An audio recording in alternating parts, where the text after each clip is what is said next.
If there was one physical subject, one material subject that we should focus on, in my opinion, it is very clear that the head of the snake is the financial system.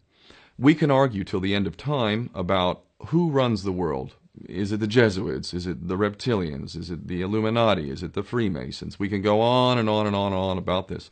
But I don't think it is reasonable to even begin arguing about the mechanism that is used to exert this control. The mechanism is finance. The whole point of finance is to indebt, otherwise to enslave. What is a mortgage? I mean, what does that stand for? It's a death grip.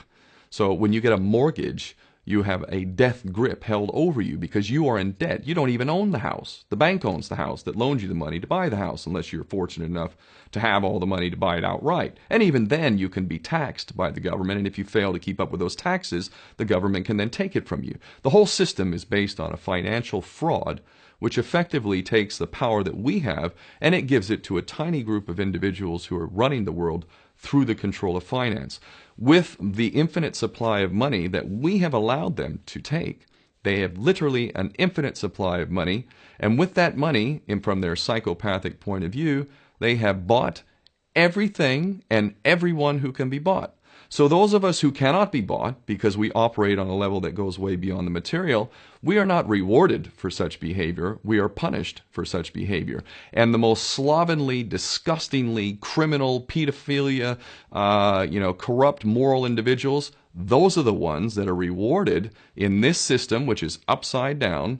We reward the pedophiles, we reward the corrupt, we reward the liars, we reward the people with no morals at all, and usually we compromise them under this system in terms of maybe a videotape. Maybe Barack Obama is gay. Maybe we have videotape of him having sex with another man, or perhaps some other acts that may be not so popular amongst many of the electorate. Or maybe we have videos of political leaders having sex with little boys or little girls. If I was in charge of the world and I was a psychopath and completely drunk on my own power, you can bet damn sure that's what I would do. I wouldn't allow anyone in a position of power who wasn't completely compromised. When you have an infinite supply of money, you can do this. Take that supply of money away, take that power back, put it in the hands of the people, get rid of fractional reserve banking, which is an obscenity in itself.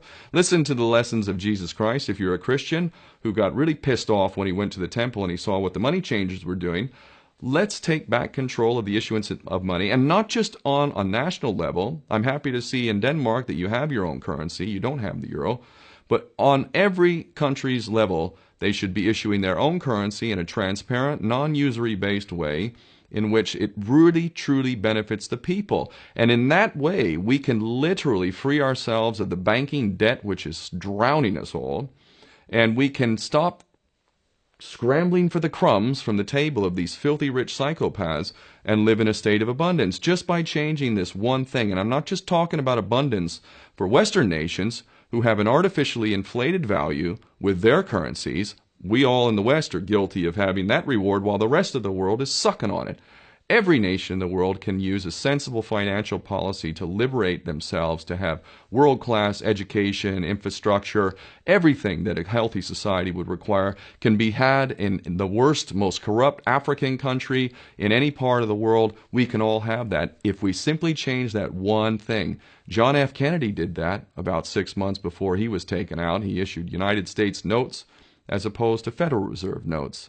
I can assure you the powers that be knew the power of that act, and they took him right out. So the bottom line is, if we as people understand this very simple principle, just this one thing, change this one thing, we can solve every other problem you can name. I don't care what the problem is. I can bring it back to the financial system and an infinite supply of money for a bunch of psychopaths who are running the world, as opposed to an abundant supply of money for all of us. So in that sense, I'm very optimistic. This is not rocket science. I am not the smartest guy in the room. We can all understand this. And as soon as we do, we can exercise the same power that we had, but relinquished, and we can have a future for ourselves and our children. There's a lot to be optimistic about, quite frankly.